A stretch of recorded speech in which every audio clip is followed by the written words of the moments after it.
uku niko twakora green smoothie dushatse kuyikongera nkuko nabibemereye ko nzabibereka uko mbigenza.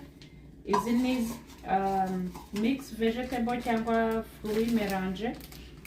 Izi ni mango, izi ni nanasi,